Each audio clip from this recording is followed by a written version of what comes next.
Thank you for being here. I'm so glad to have somebody like you to be able to share your experience with other people, especially mothers. So let's jump right into it. Do you want to tell us a little bit about what happened last fall with your daughter? Yeah, so we were out at a birthday party, and I brought a snack, which I always do, and it happened to be a mason jar full of cashews, um, which she prior to had no problems with, ate them just fine. But this instance, she had quite a few cashews, and long story short, we were in the car on the way home, and she broke out into rash hives all over her body. Um, was crying, very irritable. So I panicked. I brought her straight to the emergency room. Um, they gave her Benadryl.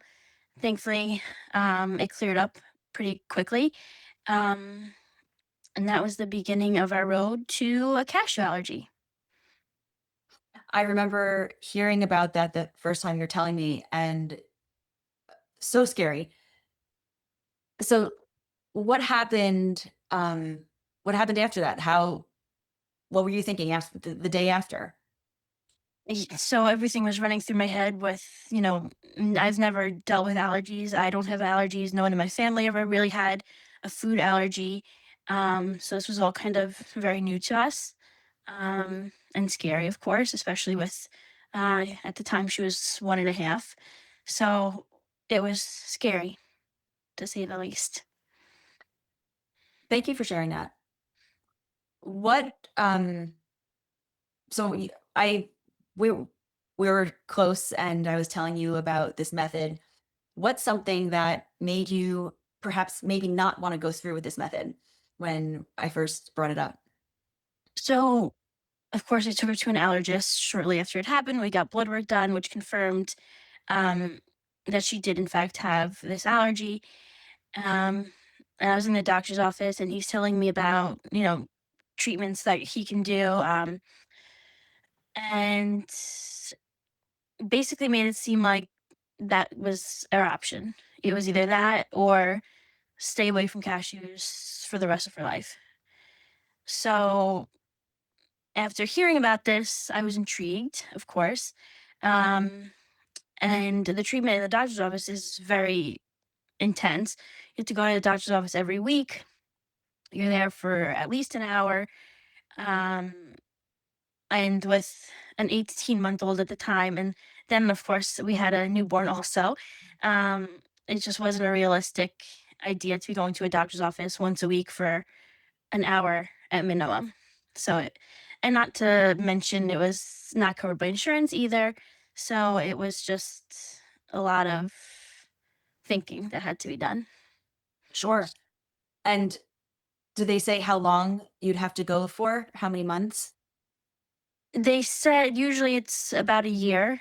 Um, could be less, could be more, of course, depending on how they respond to treatment. But I remember him saying it could be upwards of a year. Wow, an hour a week for up to a year or more. Yeah. And what made you think, okay, so that was clearly a huge um, barrier. Hmm. And so this option seemed a lot more convenient, is what you're saying? Hmm. Yeah. Yeah. Yeah. And worth giving it a try. When it's your child, you're willing to go to many lengths to, you know, help them, and so they don't have problems in the future. So And what was it like for you during the period where she was, her body was relearning to be okay with these different foods? Now, I don't want to go into too much detail because everybody's experience is different. And I don't want anyone to do this who's watching this to think, oh, I can start doing XYZ. You absolutely need to be supervised mhm, by either your allergist always and practitioner who knows what they're doing. So mhm. off the bat, there's that. I've had a lot of experience and training in working with allergies. And so when your daughter was going through this program, did you notice anything different or good or bad or anything at all?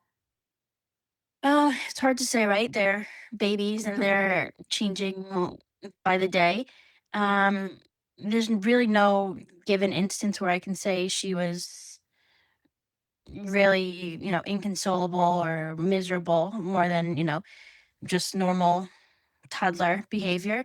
Um, Her sleeping, it's hard. It's, everything is, It's always changing. And I yeah. know I told you at the beginning of starting this, sometimes in the first couple of weeks, you might notice that they tend to be a little cranky Hmm. because their body's readjusting. Hmm. And sometimes that is interesting to watch because you have a sense that something is shifting. Hmm. And I remember you mentioning one day about that, and I said, "Oh, that sounds just Yeah. about right." Yeah. It's definitely possible. There was definitely a few times where she was a little more cranky than others, but yeah.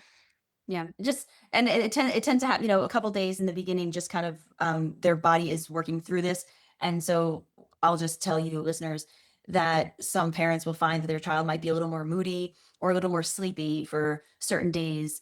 And it's just in a way kind of interesting to see because their bodies are changing, even though you might not see that grand result until the very end when they have that challenge or a retest. Hmm. Now, can you tell me about the oral challenge test? You went through this program for a couple of months as we planned out, and then you said, okay, we're ready to schedule this appointment with the doctor. And what were your expectations? Um, I really didn't have. I was hopeful that things had shifted and changed. But you're never really certain. Because she had been avoiding it for since this last reaction. So I was nervous, and thankfully she did amazing, and we saw exactly what we wanted to see. That's amazing.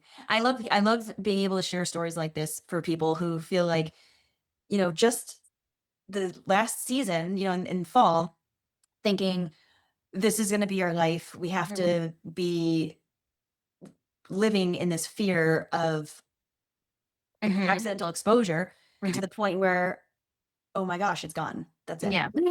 Yeah. To carrying an EpiPen, which I still on reservation still have with me, because You still should God carry forbid. it. It's still, Um, yeah.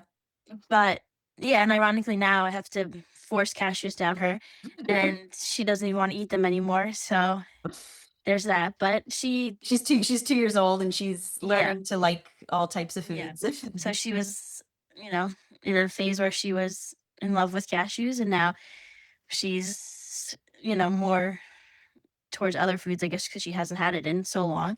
But we're making progress on, her starting to like them again.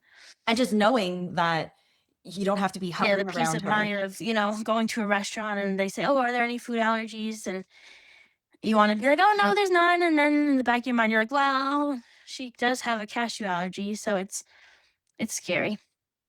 She did. She did. Yes. What And hopefully it stays that way. And I'm hopeful. would you say to a mom who just found out that her child has a nut allergy? There's options. Hmm. You don't always have to, go with the first option that's presented to you.